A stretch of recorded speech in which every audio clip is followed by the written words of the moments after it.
Good day to everyone, and I am Naban. As I promised, our weekly English classes is commencing today after the introductory English lesson that was 3 days ago. By the way, today is Wednesday on the 1st of January 2025. Happy New Year to everyone.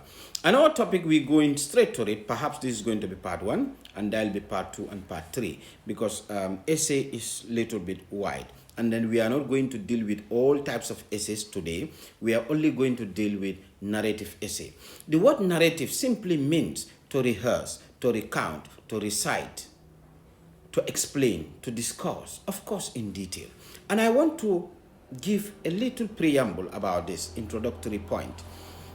Storytelling is not new in African society. We have been telling stories from the word go. Our grandfathers and grandmothers have been telling us stories. And if you listen very carefully to those stories, you can understand there are certain elements those stories have. Without those elements in any story, it is not going to be a good story. Because the listener or the reader should react to your story. If that reaction is not there, that means your story lacks certain elements. If you listen to any story or you read any story, there are certain types of story you read. They have a portion of regret. There's a type of a story that you read. You can see that that type of story is very enjoyable. Sometimes a story is very funny. Sometimes a story is difficult to believe. Sometimes a story is a regretful story. And sometimes a story is very sympathetic, very sorrowful. So these are elements. And if you listen to our grandfathers, great-grandfathers, their stories, and our great-grandmothers, their stories, you can see these elements in their stories. And at the end, the purpose of those stories is to learn a lesson. Now, all said and gone, when we look at today why we write stories at WAS level or GABES level, we want to prove to the examiner that our language is good, our expression is good, our mechanical accuracy is good, our content is good, and our organization as well. So therefore, when we look at narrative story, we simply want to put certain things across so that the examiner will react. And those elements that I have just said should be present, depending on, sometimes one story can have different elements according to the perspective of the reader or the listener. Right? So just to give you an example of a story, if I said, once upon a time, I got up early in the morning without even taking my breakfast. My father asked me to go to the garden and start clearing the grasses. I angrily went to the garden. While I started clearing the grasses, the cutlass hit me on my left foot. I threw the cutlass and I shouted. I tried to maneuver through the grasses to go home, and the snake bit me on my right foot. I shouted and run, and I fall down on the highway. The ambulance was coming and picked me up to the nearest hospital. While going, the ambulance also had an accident, and then my two arms were broken.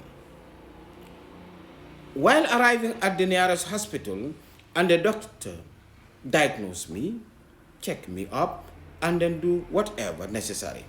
But the prescription, that the number of drugs or medicines that I need to buy, my uncle, who is responsible to buy those medicines for me, was called to come, and unfortunately, he died in an accident at the same spot. So the doctor sympathized with me and discharged me.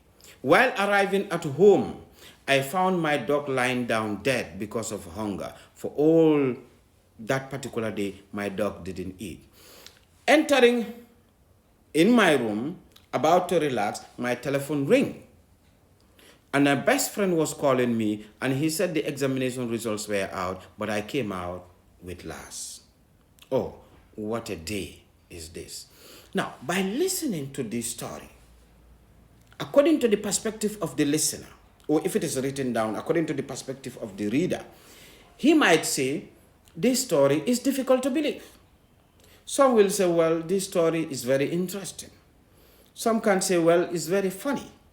Some will say it's very sympathetic. And some would say, well, this cannot happen. So all this thing happens through the perspective of the reader or the writer or the listener. Now, if you write a story and give it to the examiner, while the examiner is reading, the examiner must also have the same reaction. Otherwise, your story wouldn't make sense. And then, now, if your story is also full of spelling mistakes, it's also a problem, because the examiner will be concentrating in trying to correct, to underline, to circle those spelling mistakes and grammatical errors, and then he will not pay attention to the moral of the story.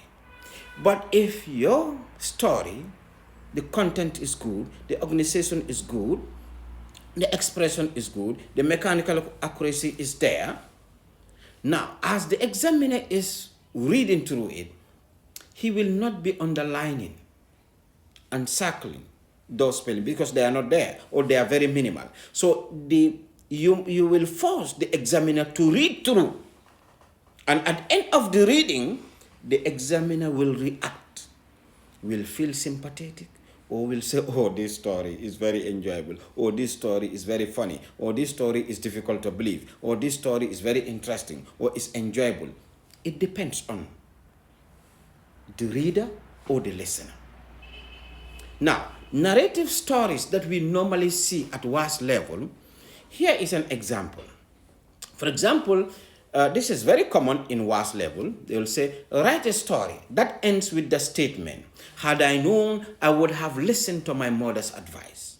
Now, this type of story should not be enjoyable. This type of story should not be very funny. This type of story should have two elements. At the starting of the story, it should be interesting. And at the end of the story, it should be regretful.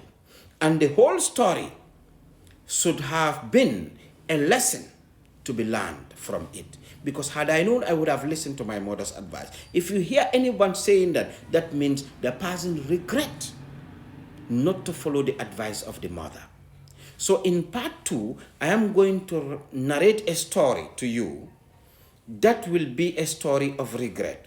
And then the heading would be, had I known, I would have listened to my mother's advice. By the way, part 1 and part 2, I create a PDF for it. If you need that PDF, there is a number on the screen here. You can hide that number on my WhatsApp, and then in 24 hours time, I'll be able to send you the PDF. So if this lesson is so important and then you are learning, please, try to follow, try to share it so that others can also benefit in the lesson. So thank you so much. We'll see you in part 2.